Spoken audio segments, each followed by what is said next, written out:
반갑습니다. 끝장회계의 노선생입니다. 이번 시간은 단기 투자 자산부터 해서 당좌 자산을 전체적으로 마무리 지을 건데요. 단기 투자 자산 그리고 다음 슬라이드를 보시면 매출 채권 그리고 바드럼에 대한 분계가 있고 선급금까지 해서 당좌 자산에 속하는 개정 과목들에 대한 설명을 좀 드리기는 할 건데 ERP 시험에서는 이 부분까지가 시험에 나오는 것이 아니라 지금 보이시는 대손 충당금 부분이 시험에 주로 나옵니다. 그래서 대손 충당금에 힘을 좀 줘서 설명을 좀 드리겠고요. 그 앞에 부분들은 최대한 간단하게 개념 위주로 설명을 드리도록 하겠습니다. 자, 단기 투자 자산인데요. 우리 재무상태표 카테고리를 암기했었죠. 그래서 당좌 자산이라는 카테고리에 속하는 것 중에서 단기 투자 자산이라는 것이 있는 거예요. 시험 목적으로는 단기 투자 자산이라는 이 단어를 막 암기하는 것은 중요하진 않고요. 그냥 이제 어떤 뭐 내용을 이야기하는 건가 그 정도만 아시면 돼요. 우선 단기라는 말이 들어가는 것처럼 요거는 유동자산 안에 속한다는 거잖아요. 근데 여러분들이 그 암기를 잘 하셨다면 당좌자산 자체가 유동자산의 소속이다 라는 거 기억하고 계신가요? 네, 그렇기 때문에 단기 투자자산은 1년 이내에 내가 회수할 목적으로 투자한 자산들을 말하는데 그게 뭐 이렇게 세 가지가 대표적으로 있다. 자, 그래서 키워드는 보통은 취득 1년 이내 이것도 취득하고 1년 이내에 해서 대학금은 취득이라는 개념보다는 돈을 빌려준 거잖아요. 그러니까 1년 이내에 돈 빌려준 거를 돌려받는 그게 바로 단기 대여금이고 자, 그다음 유가증권이라는 게 있는데 유가라는 말이 가치가 있다라는 뜻이에요. 그래서 가치가 있는 증권을 내가 샀다. 그러면 뭐 그건 자산이 되는데 그 중에서 단기 매매 증권, 매도 가능 증권, 만기 보유 증권 이렇게 보통 우리 회계에서는 세 가지로 나누고 있습니다. 그래서 단기 매매 증권은 이름만 보셔도 단기라는 글자가 들어가니까 얘는 1년 이내이구나 그리고 단기 투자 자산이겠거니 라고 생각하실 수가 있을 것이고 매도 가능 증권과 만기 보유 증권이 있는데 요것들은 기본적으로는 비유동 자산에 있는 투자 자산 소속입니다. 근데 이제 이것들도 시간이 지나다 보니 처분 혹은 만기일이 1년 이내가 되는 순간이 있겠죠. 그럴 때는 이름은 같지만 재분류를 해서 당좌 자산에 속한 매도 가능 증권, 만기 보유 증권으로 바꾸는 거예요. 뭐 그 정도만 아시면 되겠습니다. 요거는 뭐 시험에서는 요거 가지고 주로 다뤄서 시험 내는 경우는 거의 없으니까 지금은 내용 위주로만 이해하시고 넘어가십시오. 자, 그다음에 또 당좌 자산에 속하는 게 매출 채권이라는 것이 있는데요. 매출 채권은 기본적으로 두 가지 계정 과목을 합쳐서 부르는 말입니다. 그래서 밑에 내용들을 보시면 구체적으로 내용이 나와 있는데요. 여기서 공통적인 키워드는 얘네들은 재고자산과 관련이 있다라고 되어 있습니다. 재고자산과 관련이 있다라는 말을 또 다른 말로 하면 상거래와 관련이 있다. 상거래는 뭐냐? 물건을 판매하는 거잖아요. 자, 재고자산도 다음 챕터에서 배우겠지만 기본적으로 재고자산은 판매 목적을 위해서 가지고 있는 자산들입니다. 그래서 그 재고자산에 속하는 대표적인 계정 과목이 상품과 제품이 있죠. 자, 상품은 외부로부터 사와서 바깥으로 파는 거고 제품은 내가 직접 제조해서 파는 거죠. 어쨌든 뭐 판매 목적이고 자, 원재료는 이 제품을 생산할 때 들어가는 재료니까 이것도 재고 자산이다 라고 보는 겁니다. 그리고 외상 매출금의 키워드는 외상이라는 키워드가 있고요. 그 다음에 어음은 어음을 받다 라는 말이 키워드가 되는 겁니다. 그래서 키워드 위주로 해서 암기하는 방법을 외우시면 되겠습니다. 자, 그러면 재고자산 이외의 물건을 외상으로 판매한다 혹은 어물 받고 판매한다 라고 하면 계정 과목은 미수금이라는 거, 요거는 이제 많이 헷갈리는 부분이기 때문에 적어 놨으니까 이것도 한번 참고하시기 바라겠습니다. 자, 그리고 바드럼의 회계 처리, 분계와 관련된 내용들을 써놨는데요. 뭐 저번에도 말씀을 드렸지만 ERP 시험에서는 분계가 사실은 문제의 수가 그리 많지가 않습니다. 그래서 사실 분계가 부담스러우신 분들은 이런 분계 제가 설명할 때 뭐 그냥 넘어가십시오. 여러 문제 나오더라도 한 문제니까 틀리는 게 낫다. 그리고 다른 문제를 확실히 맞출 수 있도록 연습하시는 게 낫다. 하지만 전산회계를 공부하시고 ERP로 넘어오신 분들은 이 분계 수없이 많이 연습하셨죠. 그렇기 때문에 요거 버리시면 안 됩니다. 자, 먼저 바드럼 회계 처리를 제가 순서대로 해서 한번 설명을 드려 보겠습니다. 먼저 첫 번째는 취득이에요. 맨 처음에 바드럼을 취득하면 차변, 차변에 바드럼을 적습니다. 요건 자산이죠. 자산의 증가입니다. 자, 그리고 대표적으로 2번은 요 처분 쪽에 넣겠습니다. 처분이라는 말도 쓰고 아니면은 추심 의뢰하다라는 말을 써요. 어음이라는 거는 정해진 날짜에 은행에 들고 가면 그 날짜 그리고 그게 적혀 있는 금액들을 내가 돈으로 돌려받는 개념입니다.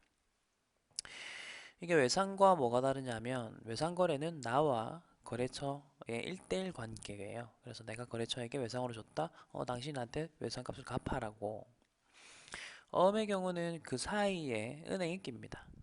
그래서 나는 은행 가서 그 어음을 보여주면서 돈을 받으면 돼요. 그리고 상대방 거래처도 은행에다가 돈을 주는 거고요. 그래서 그 사이에 은행이 있냐 없냐에 따라서 외상거래냐 어음거래냐가 달라지는 거죠. 자, 처분할 때 보시면은 대변에 바로 바드럼이 적혀 있습니다. 이거는 자산의 감소죠. 내가 원래 시초에 취득했었던 바드럼이 차변에 있었기 때문에 요거를 처분하면 나 제거를 시켜야 되잖아요. 그래서 대변에다가 적었고, 그리고 수수료를 줘야 되겠죠. 은행이 사이에 있다. 은행은 그럼 뭘 먹고 사는 거냐? 수수료를 먹고 살겠죠. 그렇기 때문에 우리는 은행에다가 수수료 10원을 준다. 예시입니다. 그리고 나머지 990원을 돌려받는다. 자, 그런데 처분 추심 말고 중간에 내가 돈이 급전이 필요하다. 그래서 처분 시점, 만기 시점까지 기다릴 수가 없다. 그렇기 때문에 나는 중간에 은행 가서 이거를 파는 거예요. 이거 지금 좀 대신 사주라. 그럼 내가 수수료 좀 더 세게 줄게. 이런 식으로 하는 거죠. 그럼 은행도 오케이, 사줄게. 대신 은행도요, 만기 때까지 그 어음을 들고 있어야 되겠죠. 그럼 그 사이 기간 동안에 이자에 해당되는 부분을 수수료와 동시에 그 이자에 해당되는 부분도 요구를 하는 거예요. 그러다 보니까 나는 처분 때 추심 의뢰 때 만기 때 팔았으면 딱 10원만 수수료 내면 될 거를 여기 보시면 100원으로 내는 거예요. 그리고 계정 과목 이름도 매출 채권 처분 손실이라는 계정 과목으로 바뀝니다.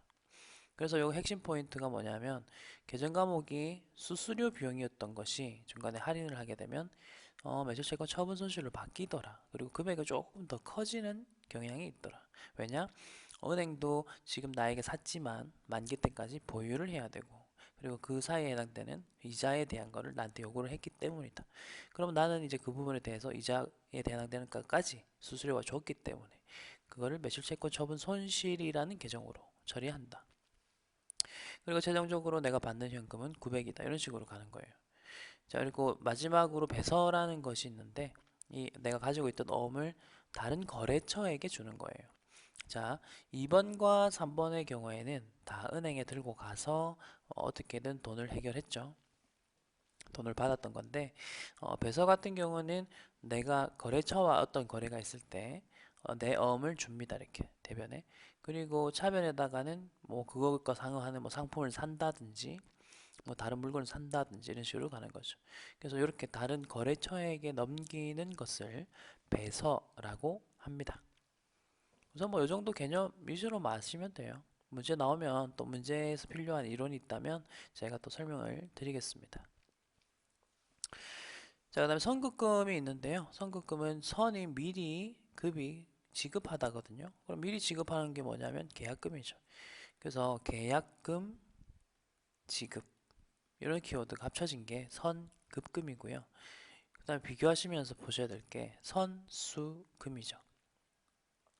선이 뭐냐? 미리 수 받다예요. 그래서 이것도 키워드로 보면 계약금, 이거는 이제 수수하다 혹은 뭐 받다가 되겠죠. 받다. 한자로 이제 받을 숫자거든요. 뭐 그런 식으로 그런 관점으로 접근을 해 주십시오. 자, 이번에 보는 대손 충당금 부분이 사실은 제일 중요한 부분입니다. 요거는 잘 이해하셔야 되고 한 번에 이해가 안 될 수도 있습니다. 그러면은 강의를 다시 돌려서 두 번, 세 번 들어보시고 그리고 그래도 이해가 안 된다? 그러면 잠깐 이거는 쉬시고 뒤에 거 다시 공부하시다가 한번 잊어버릴 때쯤 돼서 다시 한번 와서 대선 충당금 내용 읽어보시고 강의도 보시고 이런 식으로 여러 반복을 좀 해주십시오. 대선 충당금은 우리 회계에서 어려운 개념 중에서 하나예요. 그래서 한 번에 이해가 안 되는 것이 당연한 거니까 너무 뭐 스트레스 받지는 마세요. 지금 집중해서 이해를 최대한 해보려고 노력을 하시되 이해가 안 된다? 오케이, 나중에 보자 하고 다른 데 갔다가 다시 돌아와서 펀치를 날리는 거죠. 그래도 또 안 된다? 오케이, 또 기다려. 나중에 딴 데 갔다 올게. 갔다가 다른 거 공부하다가 와서 또 이제 싸우자 해서 하는 거지. 그런 개념으로 접근을 하십시오. 자, 그럼 대손 충당금에 대한 설명을 드리도록 하겠습니다. 말이 조금 뭐 한자식 표현이라서 어렵긴 한데요. 우선 키워드부터 갑니다. 기말에 12월 31일 시점에 매출 채권 등, 매출 채권 등은 뭐냐면 내가 가지고 있는 뭐 매출 채권뿐만 아니라 채권이란 말은 받을 돈이란 뜻이잖아요. 그러니까 대표적인 게 매출 채권이고 그 다음에는 그 이외의 채권들이 있어요. 이제 그런 것들을 내가 가지고 있고 받을 돈이 있는데 예상을 해보는 거예요. 항상 12월 31일 기말 때는 결산 작업을 하잖아요. 그리고 이 결산 작업 때 하는 게 뭐냐면 올해 농사가 잘 지어졌는지 정리하고 그리고 내년 농사는 어떨지 예상을 하는 거잖아요. 그렇기 때문에 이런 매출 채권 등도 마찬가지예요. 내가 받을 돈이 지금 12월 31일에 현재 얼마가 있어. 어떤 거래처, 어떤 거래처, 어떤 거래처에 있어. 자, 그런데 예상을 한번 해보자. 여기 A 거래처에서는 100만큼 못 받을 것 같아. B 거래처에서는 1000만큼 못 받을 것 같아. 예상하는 거예요.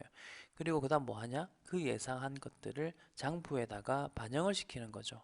예, 그 작업을 지금 어떻게 하는지를 한번 이야기를 해보는 겁니다. 그래서 이건 예상하는 거고요. 자, 우선은 그 전에 하셔야 될 작업이 뭐냐? 그러면은 대손충당금의 설정 대상이 되는 자산은 뭐가 있을까? 자, 우선 시험에 나오는 거는 외상매출금 받으러과 같은 매출 채권이 있고요. 그 이외에 미수금, 대여금, 선급금과 같은 계정 과목들이 있습니다.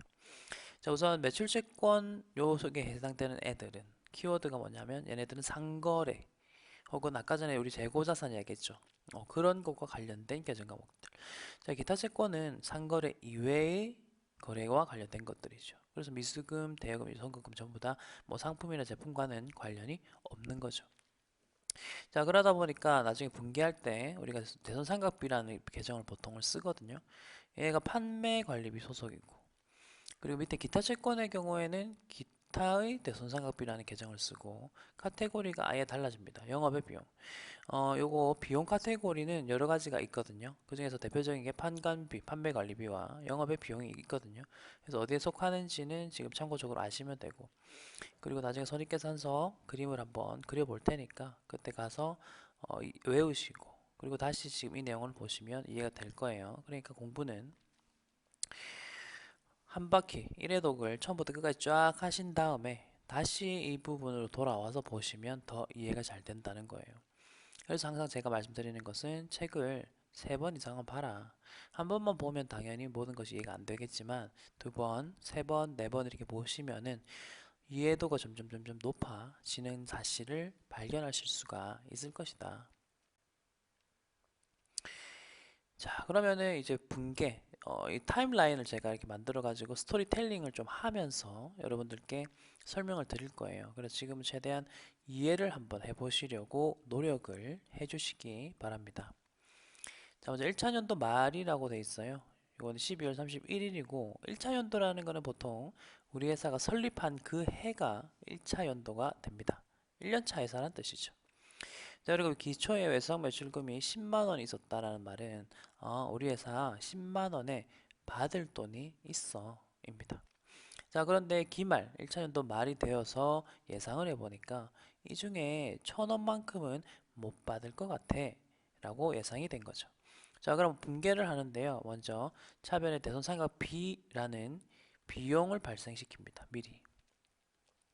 비용이라는 거는 손실이라고 보셔도 돼요. 비용은 손실이라고 비슷하게 생각하셔도 되는데 이게 뭐냐면 회계는 엄청 보수적이에요. 그래서 아직 못 받는 상황이 발생은 하지 않았습니다. 하지만 미리 못 받는 상황을 가정하고 발생시켜 버리는 거죠. 이게 회계가 보수적이다 이런 말을 많이 쓰거든요. 그러니까 손실이 예상되는 즉시 배드 뉴스가 예상되는 즉시 인식해 버려요. 이게 이제 회계에서 말하는 보수주의거든요. 보수주의. 보수주의의 뜻이 뭐냐면 배드 뉴스는 즉시 인식해버리고 굿뉴스 그러니까 수익이나 이익이 발생하는 거는 그게 확실해질 때까지 기다렸다가 확실해지고 돈이 들어오면 그제서야 굿뉴스를 인식하는 거죠. 다시 갑니다. 보수주의는 배드 뉴스 지금 보시는 것처럼 나중에 손실이 예상돼. 이걸 어떻게 한다?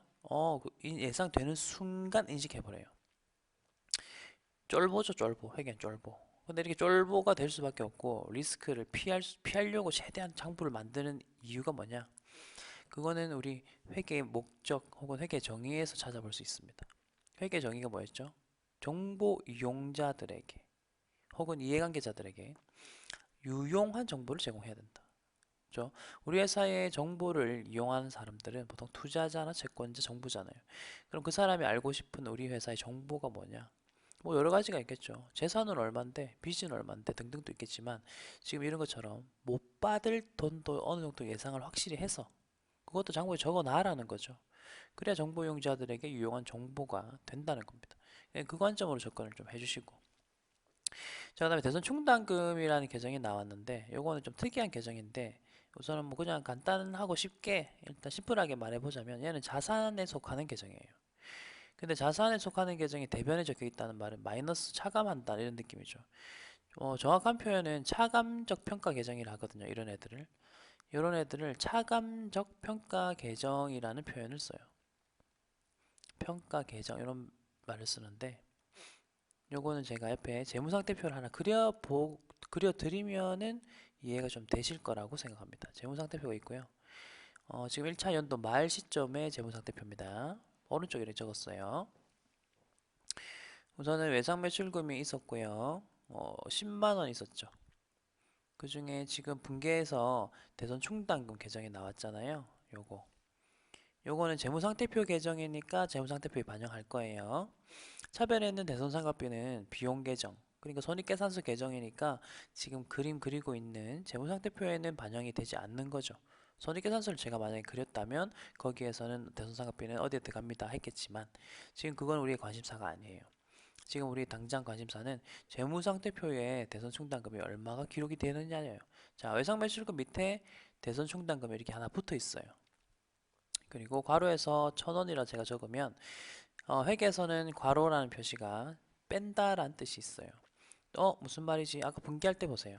분기할 때 자산의 감소 부분인 대변에 적었죠. 근데 얘가 표시는 자산에 되어야 합니다. 그러니까 차감을 시켰지만 표시는 차변에 자산 쪽에 되어야 하다 보니까 괄호를 친 거예요. 마이너스입니다. 라고 하는 거예요. 그래서 이런 애들을 차감적 평가 계정이라는 말을 써요. 그리고 지금 외상매출금이라는 자산 밑에 붙어 있죠. 그러면은 자산의 차감적 평가 계정이다 라고 표현할 수가 있습니다. 자, 아까 전에 대손 충당금의 대상이 되는 채권 이름들 여러 가지 말했었죠. 외상매출금, 바드럼, 미수금, 대여금, 선급금 이런 식으로 있댔죠. 얘네들은요 각각 짝꿍들이 있어요.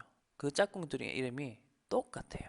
전부 다 대손충당금이라는 짝꿍들을 하나씩 달고 있어요. 이렇게 하나씩 달고 있어요. 물론 회계 프로그램에서는 코드 번호가 다 다를 거예요. 예를 들어 외상 매출금이 101번이라면 외상 매출금의 짝인 대손 충당금은 바로 다음 번호 102번. 이런 식으로 코드 번호를 부여해 놨어요. 제가 이제 외상 매출금 코드 번호는 정확하게 기억 못하니까 방금 예시 드린 거예요. ERP 프로그램에서는 다를 수도 있다. 그걸 기억해 주시고.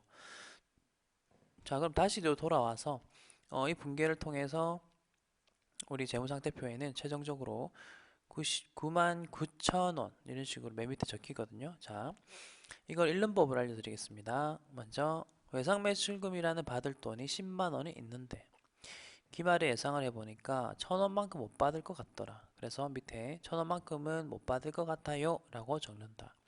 그리고 이 99,000원에 대해서는요 너무 신경 쓰지 마세요. 왜냐 10만 원에서 1,000원을 빼가지고 단순 계산된 거예요. 그냥 아시겠죠? 그러니까 요 금액에 지금은 너무 포커스를 맞추지는 마시라. 대신 요 금액의 용어는 아셔야 돼요. 이렇게 빼서 나오는 금액을 장부에 최종적으로 기록되는 금액이라고 해서 장부 금액 혹은 장부 가액이라는 표현을 씁니다. 이 용어 정도는 좀 아셔야 돼요. 자, 그리고 이제 스토리텔링으로 간다 했으니까 시간의 흐름대로 또 계속 가볼 거예요. 먼저 2차년도 중에, 그래서 2차년도가 됩니다. 1차년도 말이라는 말은 12월 말이라는 뜻이고 2차년도 중이란 말은 2차년도 1월 1일부터 12월 30일까지를 말하는 거예요. 중이니까. 그리고 실제로 횟수불능 못 받는 돈이 발생했는데 얼마? 500원에 못 받는 돈이 발생했어요. 이건 외상매출금 500을 못 받는다 했잖아요. 그래서 대변에 내가 받을 돈이라고 차변에 적어놨었던 외상매출금 500원을 대변에 적음으로써 이만큼은 제거시켜 버립니다. 못 받으니까. 자, 그리고 어떻게 하느냐? 차변에 대손충당금이 적혀 있죠. 얘는 보세요. 어디서 왔느냐? 여기서 옵니다. 우리가 미리 설정해 놨었던 대손충당금 중에서 500원만큼을 빼서 쓰는 거예요. 비상금 주머니처럼 생각하시면 돼요. 우리 작년 기말에 미리 인식을 해버렸잖아요, 손실을. 그리고 재무상태표에도 이만큼 못 받을 것 같으니까 이거 비상금으로 쓸게 하면서 대손충당금 금액을 1,000원 준비해 놓은 거예요. 그 중에서 지금 실제로 500원만큼 못 받는 사건이 발생했으니까 차변에다가 대손충당금 500을 빼쓴다 라는 개념을 적는 거죠. 자, 그럼 재무상태표가 어떻게 변하느냐? 자, 이거 잘 들으셔야 돼요. 우선은 외상매출금 금액은 10만원 있었던 것 중에서 500 빠졌으니까 99,500. 요거 단순 빼기인 거니까 이 금액 너무 막 신경 써서 하지 마시고 지금 포커스는 대손충당금입니다. 그래서 대손충당금 금액은 어떻게 변하느냐. 여러분 1,000원에서 지금 차변에 500이 빠졌죠. 그래서 남은 돈이 얼마냐 이렇게 가셔야 돼요. 남은 돈이 얼마냐. 지금 1,000원에서 500 빠졌으니까 남은 돈은 500이다. 이런 식으로 계산을 해주셔야 되는 겁니다. 그리고 장부가액은 지금 9,900이 나왔는데 뭐 위에 1번과 위에 부분과 아래쪽 부분이 같죠. 근데 지금 이게 왜 같을까라고 고민하지 마세요. 지금은 대손 충당금 금액이 어떻게 변하는지에만 포커스를 맞추십시오. 자, 그리고 이제 2차연도 말이 되죠. 2차연도 말이 됐고요. 요거는 2차년도 2년차가 됐죠. 우리 회사가 12월 31일이 되고 또 마찬가지로 내년에 또 얼마 못 받을까를 예상을 합니다.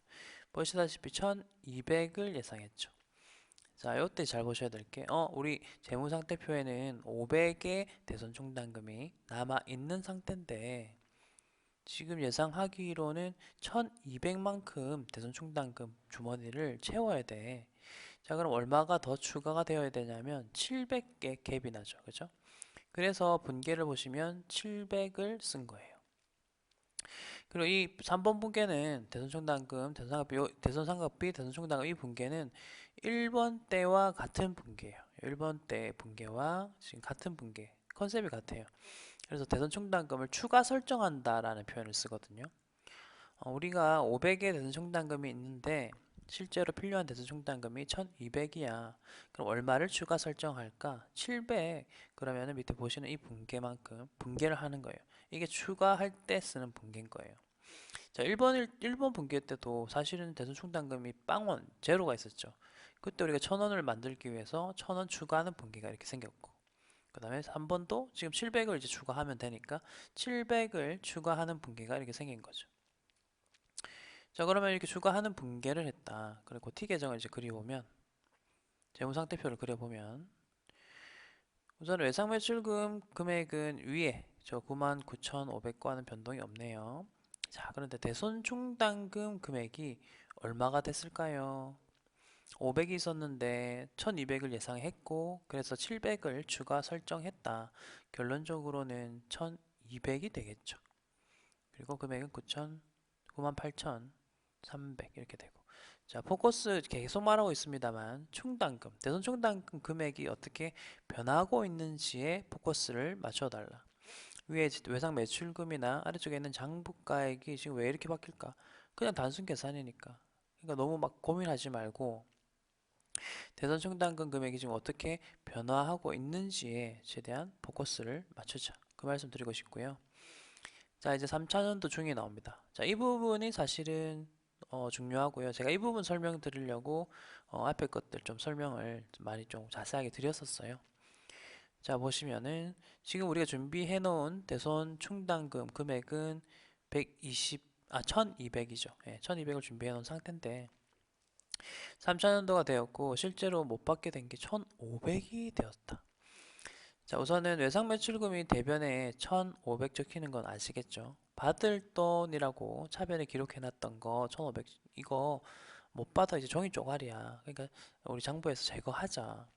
그래서 대변에 외상 매출금 1500을 먼저 없앱니다. 자, 그리고 해야 될 작업.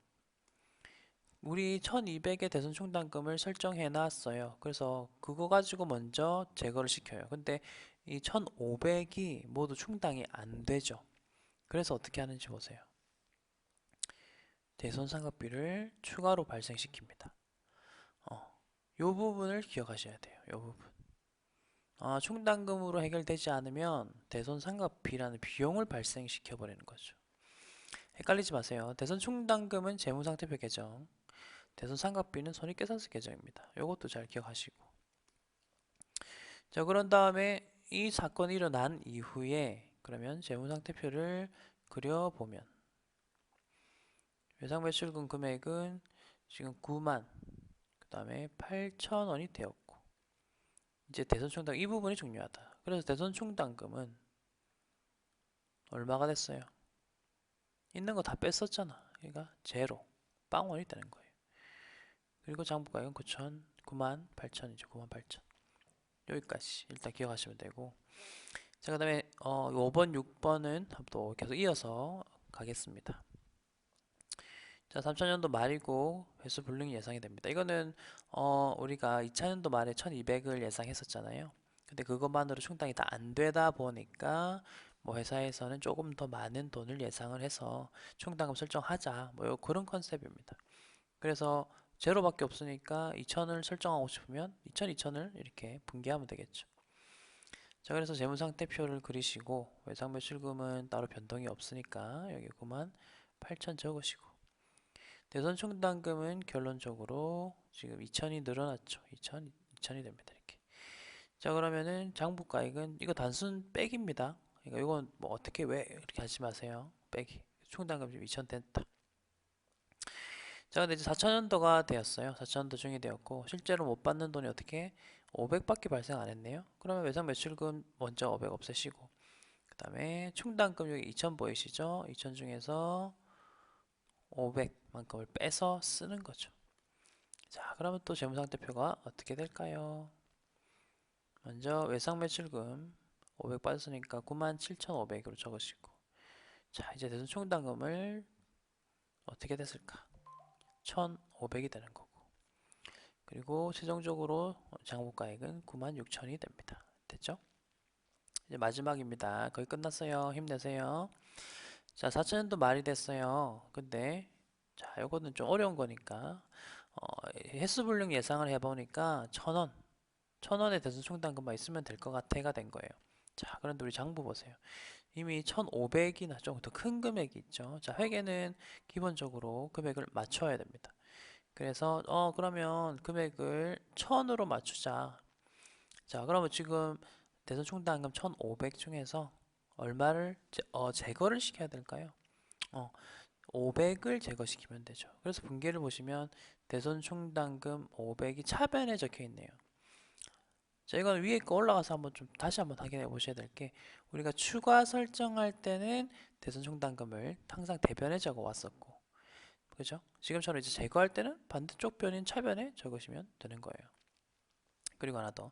자, 우리가 추가할 때 분계를 보시면 항상 차변에 비용 요거 항상 차변에 대손상각 B라는 비용을 발생시켰었던 거 기억나시죠? 자, 그럼 제거할 때는 어떻게 해야 되느냐? 대손 총단금 환입이라는 계정을 씁니다. 이거는 어디 소속이냐면 이제 판관비라고 제가 적어놨죠. 이거는 뭐냐면 지금 우리가 외상 매출금 이야기하고 있죠. 자, 요거 살짝 올라가서 볼게요. 뭐와 관련 있냐면 이 부분과 관련이 있다. 자, 외상 매출금과 바드럼은 추가 설정할 때 쓰는 계정 과목이 대손상각비라고 했고 판관비 소속이라 했죠. 자, 그러니까 대손상각비, 판관비였던 것처럼 대손충당금 환입이라는 계정도 판관비예요. 근데 이제 대변에 있잖아요. 대손충당금 환입이라는 계정이 대변에 있잖아요. 대손충당금 환입이라는 계정이 아까 대변에 있었죠. 그러니까 이게 판관비는 맞는데요. 비용이 어떻게 된다? 비용이 제거되는 개념이에요. 그러니까 비용에서 이게 차감하는 느낌이에요. 자, 그리고 만약에 미수금, 대여금, 선급금 채권일 때 추가 설정할 때는 기타의 대손상각비라는 계정을 쓰면서 영업의 비용으로 처리했죠. 얘도 아까처럼 대손충당금 환입이 나올 수 있거든요. 이름은 같아요. 얘도 대손충당금 환입이라는 이름을 쓰는데 얘는 영업의 비용에 속하는 대손충당금 환입이라는 계정이 있어요. 영업의 비용. 그러니까 얘도 비용이 감소되는 느낌인데 그래서 여러분 계정 과목은 사실은 똑같은 이름인 것들이 여러 개 있다. 그래서 항상 그 계정 과목의 코드 번호를 보시면서 어디에 속하는지를 판단하셔야 되거든요. 자, 지금 좀 어렵죠? 네, 어렵긴 한데 우선은 최대한 집중하셔서 따라오셔야 돼요. 컨디션 좋을 때 이거 들으셔야 돼. 지금 모르겠다. 일단 넘어가세요. 제가 이제 문제 푸는 것까지 보시면서. 자, 이제 문제를 바로 풀어보겠습니다. 지금 요 관련된 문제가 좀 몇 개 나왔으니까 풀면서 이야기를 해보도록 하겠습니다. 자, 갑니다. 다음 거래를 분개하는 경우 발생할 수 없는 계정 과목은, 자, 분개가 이제 나오는데 여러분이 아까 위에 같이 저랑 연습했었던 거 올라가서 다시 보면서 하셔도 돼요. 자, 이야기해 보겠습니다. 우선 이거는 분개 안 하고 푸는 법부터 해볼게요. 외상 매출금 중에서 당점 발행 당자수표는 제가 뭐라 했죠? 당점 발행 당자수표는 동현당당이잖아. 그러니까 당좌 예금이 계정이죠. 이거 했죠? 그 다음에 동점이 발행한 어음으로 받았다. 제가 어음은 동현당당 하지 말했죠. 그냥 어음 받다니까 받을 어음 됐고, 그 다음에 외상 매입금 동그라미, 그 다음에 수표를 발행하여. 자, 우리 회사가 수표를 발행했다라는 표현이 나오면 보통은 당자예금이라고 보시면 돼요. 수표를 발행할 수 있는 통장은 당자예금 통장이다, 이렇게 생각하시면 돼요. 그 다음에 상품을 매출하고, 이건 두 개 연결시켜서 상품 매출이라는 계정을 만드시면 되고, 그 다음에 외상으로 하다 돼 있죠. 그럼 이거는 외상과 매출을 연결해서 외상 매출금입니다. 자, 지금 동그라미 친 거랑 제가 적은 거 보기에서 찾아보시면 돼요. 당좌예금 아까 있었고, 외상매입금 있었고, 외상매입금 여기 있죠. 그 다음에 바드럼도 여기 위에 있었죠. 답은 대손상각비. 끝이에요. 이렇게 찾으시면 돼요. 분개할 줄 몰라도 되잖아요. 그러니까 ERP에서는 너무 분개 때문에 스트레스 받으실 필요는 없다. 2번 갑니다. 2009년 말 재무상태표에 표시될 대손 총당금 잔액은 얼마인가? 뭐 이렇게 돼 있네요. 우선 2009년 중이란 말과 거래처 생산성의 매출 채권이 2만 원이 회수 불가능한 것으로 확정되었다. 뭐 알겠고, 그 다음에 2009년 말이라는 말이 있고, 보유하고 있던 300만 원의 매출 채권 중에서 이거는 1번 보기가 필요 없어요. 왜냐면 1번 보기 뭐 이런 사건 있는 건 알겠는데 이미 2009년 말에 대해서 시간이 지난 거를 그냥 말해 주잖아요. 그러니까 2번 보기만 가지고 이야기를 해도 되겠네요. 보세요. 우리 회사가 2009년 말에 매출 채권 중에서 300만 원 중에서 3%를 못 받을 걸로 예상이 돼요. 그럼 뭐 곱하면 되죠. 답은 9만 원이 이거를 대손 충당금에 채워 넣으면 되는 거잖아요. 그러니까 그 1번 보기처럼 뭐 2만 원이 횟수 불가능했고 뭐 대손 충당금이 잔액이 얼마 있는데 중요하지 않아요.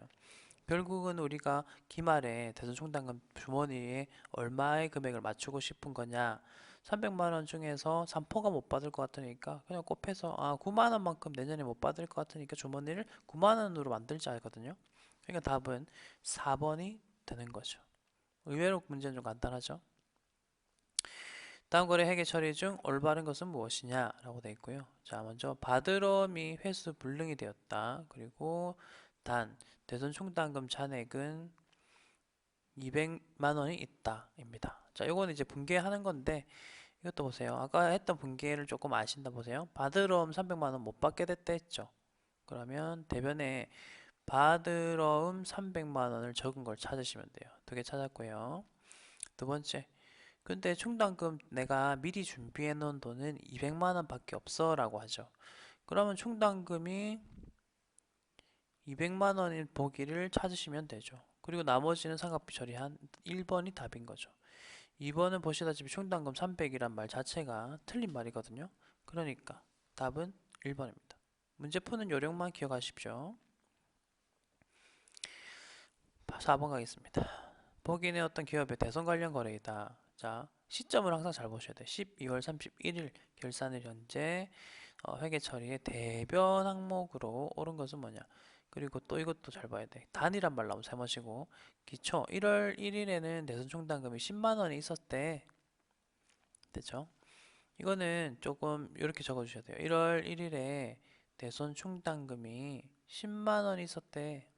여기서 시작하시면 돼요. 그리고 7월 1일 여기 나오죠? 거래처가 도산해서 외상매출금 6만 원이 회수 불능이 됐어. 우선은 보시면은 지금 1월 1일 날 대손 충당금 10만 원 중에서 6만 원만큼을 빼서 쓰시면 돼요. 이렇게 빼서 쓰시고 남는 돈이 4만 원이다 이렇게 적으시면 돼요. 그리고 나서 12월 31일에 외상매출금이 500만 원의 잔액이 있거든. 이 중에서 1%의 대손을 추정하여 계산하다가 추산입니다. 추정하여 계산하다. 그럼 우선은 500만 원에 1%를 곱해가지고 5만 원이라는 걸 계산하시고요. 자, 그 다음에 이 5만 원을 어떻게 하면 되냐? 우리가 필요한 대손 충당금 주머니에 필요한 돈 5만 원입니다. 지금 우리 주머니에는 4만 원 남아 있습니다. 그러면 요 4만 원에서 얼마를 더 추가를 할까요? 만 원을 추가하면 됩니다. 요까지 됐죠? 자, 그리고 아까 추가했던 분계는 기억하자. 차변에 대손 상각비를 적었었고 만원. 요거 좀 외워주세요. 대변에 대손 충당금을 적었었고 만원을 적었다. 그래서 답은 4번이 되는 거죠. 이 정도는 뭐 좀 한번 연습을 해보시라는 거고 이제 5번 해보겠습니다. 자, 이것도 2009년 말 재무상태표에 대해서 충당금액 위에 거랑 비슷한 문제. 자, 갑니다.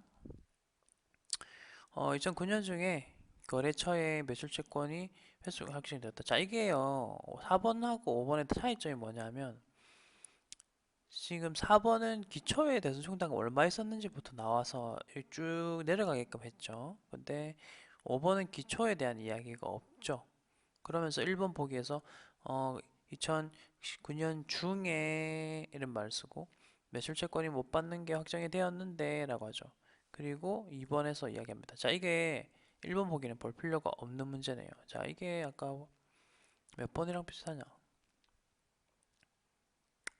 2번이랑 비슷한 문제네요. 2번이랑 비슷한 문제다. 거의 똑같죠? 숫자만 바꿨죠.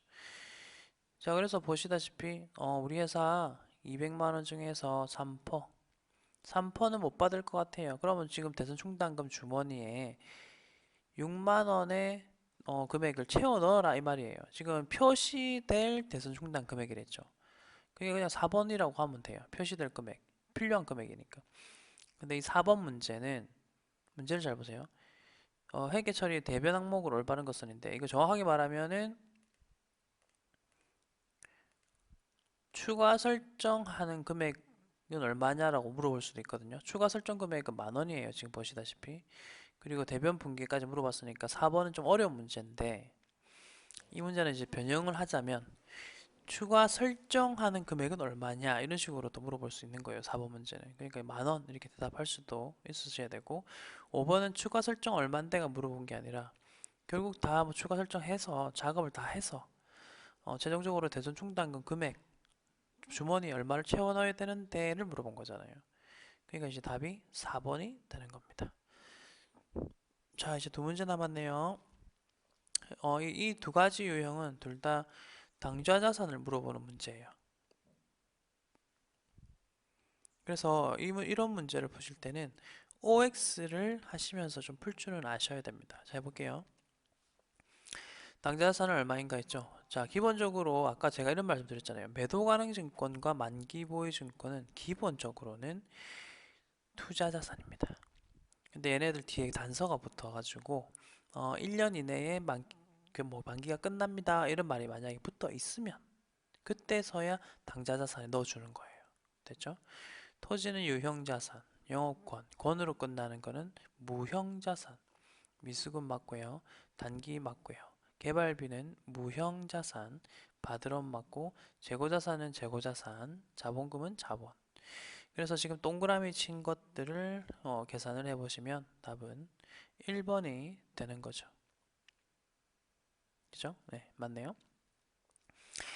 자, 지금 다른 계정 과목들이 어디에 속하는지 헷갈리신다. 그럼 일단 방금 제가 말씀드렸었던 거 기억하시면서 좀 적어 놓으세요. 제가 아까 매도 가능 증권은 투자자산, 토지는 유형자산, 영업권은 권자로 끝나니까 무형자산, 개발비 무형자산, 재고자산은 재고자산, 자본금은 자본. 이거 좀 적어 놓으시고. 자, 이제 7번 하겠습니다. 이것도 마찬가지 방식인데요. 거의 비슷한 계정 과목들이 나왔네요. 매도 가능 증권 아니라 했고요. 토지도 유형자산.